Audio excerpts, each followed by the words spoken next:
Hello students, metallurgy के detailed analysis में we are now going to have some time spending on each metals metallurgy. Iron, aluminium, copper, zinc और थोड़ा सा जिक्र silver gold की metallurgy का। Metallurgy के बेसिक प्रिंसिपल्स पढ़ लेने के बाद हमें यह देखना होता है कि हर एक मेटल में एक्सट्रैक्ट करते टाइम क्या ख़ास किया गया है और उसमें किन बातों का ध्यान रखा गया है।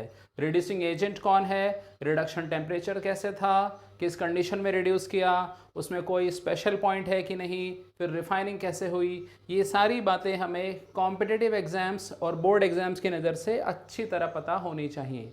सो we are now going to start with the metallurgy और एक्सट्रैक्शन ऑफ आयरन। आप देख सकते हैं ये ब्लास्ट फर्नेस बनाया है, इसकी डिटेल जो रिएक्शंस हैं इस पर भी हम डिस्कशन करेंगे। फिर रिडक्शन का जो डिसीजन होता है कि कौन रिड्यूस करेगा और किस टेम्परेचर पर, ये एलिंगम डायग्राम के थ्रू पता चलेगा। Then the slag formation, then we have pig iron, then how you convert into cast iron, then wrought iron and etcetera. So आइए इसको डिटेल में देख लेते हैं। तो आयरन की एक्सट्रैक्शन हेमेटाइट से शुरू होती है। हेमेटाइट को पहले अच्छी तरह कॉन्सेंट्रेट कर लिया जाता है बाय हाइड्रोलिक वॉशिंग, और उसके बाद उसको पीसने के बाद उसमें कैल्शियम कार्बोनेट मिला देंगे। कैल्शियम कार्बोनेट एक तरह का फ्लक्स होगा जो आयरन के अंदर छुपी हुई सिलिका की इम्प्यूरिटीज़ को हटा देगा, और कार्बन भी हमें इसमें कोक मिलाना पड़ेगा जो आयरन को धीरे धीरे धीरे धीरे स्टेजेस में रिड्यूस करेगा। आप देख सकते हैं आयरन का रिडक्शन सीक्वेंशियल होता है। So let's now go into the detail. Concentrated ore को पहले अच्छे से कैल्साइन कर लिया जाता है। कैल्साइन से वाटर वेपर्स और जितनी भी वॉलेटाइल इम्प्यूरिटीज़ हैं सब हट जाती हैं, और अगर उसमें कोई सल्फाइड पार्ट रहा हो तो उसे रोस्टिंग करके रिमूव कर दिया जाएगा, और उसके बाद उसको मिक्स कर देंगे और फ्लक्स एंड रिड्यूसिंग एजेंट यानी hematite, calcium carbonate and coke, इन्हें पीस कर हम चार्ज नाम देते हैं, and then we feed it into blast furnace from the top. Blast furnace काफ़ी ऊंचा, it's a multi storied kind of tower in exact industries, right. अब आप देख सकते हैं ब्लास्ट फर्नेस में नीचे से हॉट एयर और ऑक्सीजन के फ्लो चल रहे हैं ताकि ये सप्लाई कर सकें कंबशन फ्यूल को, और धीरे धीरे धीरे टेम्परेचर घट रहा है। जैसे अंगीठी में नीचे सबसे ज़्यादा गर्म होता है और ऊपर ठंडा होता है, हालांकि ऊपर भी गर्म है बट नीचे के मुकाबले कम टेम्परेचर है, और यहाँ से एग्जॉस्ट गैसेस निकल रही हैं, कार्बन मोनोक्साइड, कार्बन डाइऑक्साइड या और भी कोई वॉलेटाइल इम्प्यूरिटीज़ हो सकती हैं। Now let's come to the choice of reducing agent. आप देख सकते हैं ये जो ब्लू कलर के ग्राफ हैं ये कार्बन के हिसाब से हैं। ये जो डाउनवर्ड स्लोप का है ये है कार्बन से कार्बन मोनोक्साइड का ग्राफ, और ये जो अपवर्ड स्लोप का है ये है कार्बन मोनोक्साइड से कार्बन डाइऑक्साइड का ग्राफ। स्टूडेंट, जब डेल्टा जी कम होगा तो वो रिएक्शन होने की संभावना ज़्यादा होगी, यानी इन दोनों ब्लू ग्राफ्स में से जिसका ग्राफ नीचे होगा वो वाला रिएक्शन ज़्यादा फिजिबल होगा। जैसे कि इधर देखिए, ये जो 1073 टेम्परेचर आप देख रहे हो ये बहुत ही क्रिटिकल टेम्परेचर है। इससे कम तापमान पर हम पाएंगे CO का ग्राफ नीचे है, यानी carbon monoxide is a good reducing agent for iron at lower temperature, और जैसे ही हम इस टेम्परेचर को क्रॉस करके आगे पहुंच जाएंगे तो ये वाला ग्राफ नीचे है C से CO, यानी at high temperature carbon it is a better reducing agent. यानी आयरन यहाँ दो स्टेज में रिड्यूस होगा, पहले इसे कार्बन मोनोक्साइड रिड्यूस करेगी लो टेम्परेचर पर, और उसके बाद कार्बन रिड्यूस करेगा हाई टेम्परेचर पर। तो याद रखिएगा, जब कार्बन रिड्यूस करेगा तो कार्बन खुद को CO में कन्वर्ट करेगा, और वो CO फ्लो करके ऊपर चली जाएगी, और उसके बाद CO से CO2 बनेगी। टेम्परेचर का आप बाउंड्री देख सकते हो 500 केल्विन से 2000 केल्विन तक। तो पहले Fe2O3 में +3 ऑक्सीडेशन स्टेट घटकर हो जाती है +8/3, फिर +2, और बाद में आयरन न्यूट्रल बन के पिग आयरन के रूप में नीचे चला जाता है। ये दो लेयर क्यों बनी आइए देखेंगे। आयरन के हेमेटाइट में सिलिका नाम की इम्प्यूरिटी होती है, तो silica is an acidic oxide, so we have taken the basic flux. Calcium carbonate हमें CaO देगा, और CaO हमारा SiO2 के साथ कंबाइन करके एक ऐसा कंपाउंड बनाएगा जो आयरन के साथ घुलेगा नहीं, इमिसिबल, जो आयरन के ऊपर तैरेगा यानी लाइटर और आसानी से पिघल जाएगा, तो लो मेल्टिंग पॉइंट। तो ये तीन फीचर्स होते हैं स्लैग के।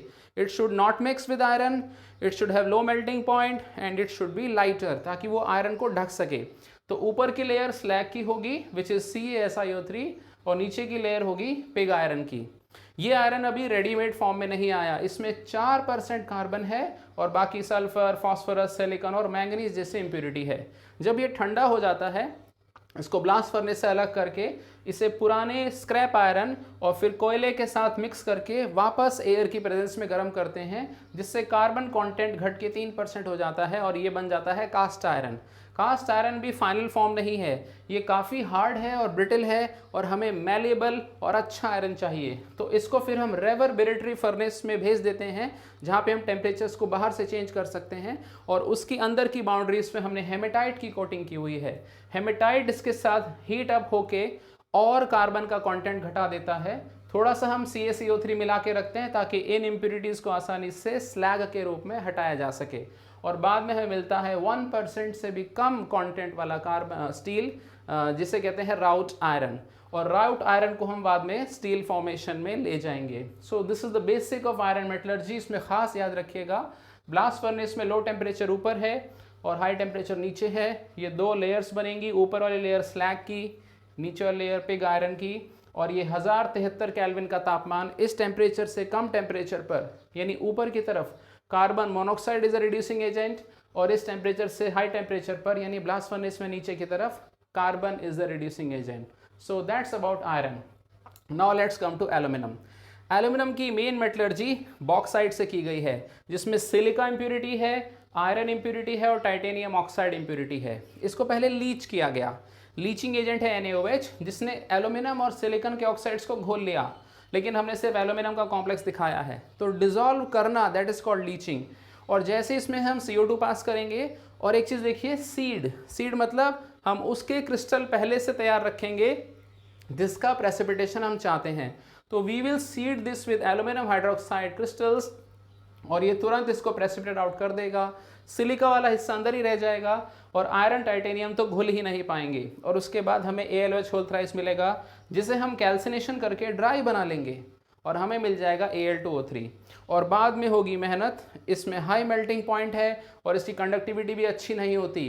तो इसके लिए समाधान ढूंढा गया, एक स्टील का चैम्बर बनाया जो कैथोड की तरह काम करेगा और उसमें एनोड यानी कार्बन की रॉड्स डाल दी और हमने मिक्स कर दिया एलुमिना को क्रायोलाइट और फ्लोरस्पार CaF2 के साथ।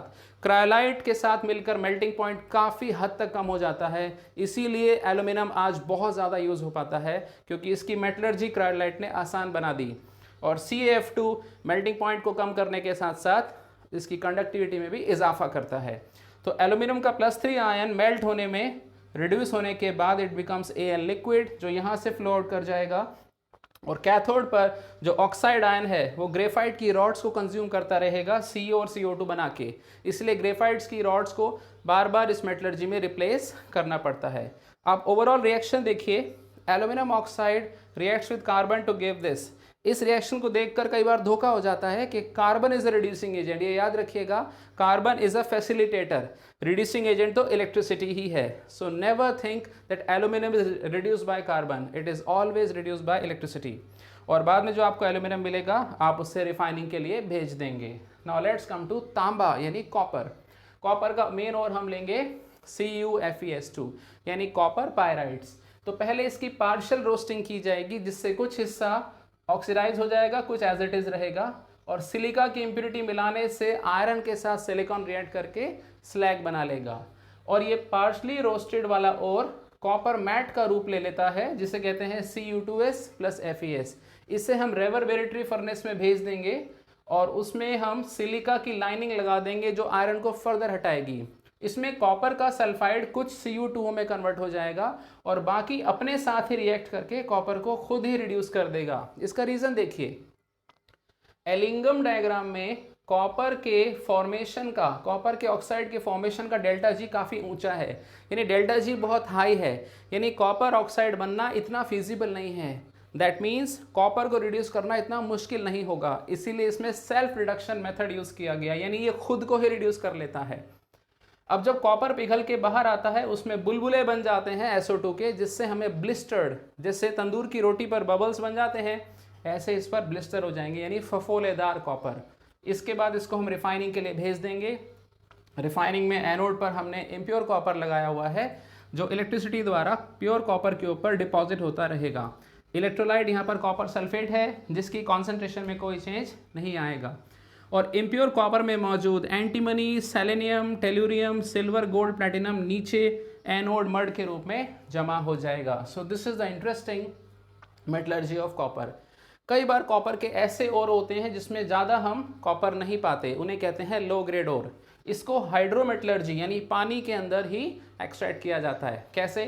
कॉपर के ओर को पानी में डाल देते हैं, इसमें एसिड और बैक्टीरिया की वजह से ये लीच हो जाता है और लीच वाले कॉपर को या तो हाइड्रोजन या स्क्रैप आयरन, रद्दी लोहे से रिड्यूस कर लिया जाता है एंड देन उसके बाद उसे आप रिफाइनिंग के लिए भेज सकते हो। अब आइए जिंक में चलें। जिंक का मेन ओर है ZnS यानी कि स्फेलेराइट। ZnS एक हाइड्रोफोबिक ओर है, तो हम पानी में पाइन ऑयल और ओर डाल देंगे और इसमें बबल्स बनाने के बाद देखेंगे जिंक सल्फाइड झाग के ऊपर चिपक कर आ गया, एड्जॉर्प्शन करके उसे हटा लिया जाएगा। हटाने के बाद इसकी रोस्टिंग कर दी जाएगी और SO2 रिलीज हो जाएगी और जिंक ऑक्साइड आसानी से कोयले द्वारा रिड्यूस हो जाता है 1673 केल्विन पे। इसका आसान तरीका है, जिंक ऑक्साइड के टुकड़े कर लिए जाते हैं, इसे कहते हैं ब्रिकेट्स, और ये जिंक फिर बाद में डिस्टिलेशन से रिफाइन कर लिया जाता है। So that's about zinc. आइए अब चांदी और सोने में चलें। गोल्ड सिल्वर को हम M मान लेते हैं, तो लीचिंग होगी सोडियम साइनाइड से, ये इसे ऑक्सीडाइज कर देगा ऑक्सीजन की प्रेजेंस में और कॉम्प्लेक्सेशन बना लेगा। इसको जिंक के पाउडर द्वारा रिड्यूस कर लिया जाएगा और बाद में सिल्वर गोल्ड को अपनी अपनी रिफाइनिंग में भेज देंगे। अगर सिल्वर का अर्जेंटाइट और है उसे भी इसी मेथड से लीच करके फिर रिडक्शन के लिए जिंक का पाउडर ले लेंगे और रिफाइनिंग के लिए भेज देते हैं। So these are the interesting and very crucial points of metallurgy of various metals.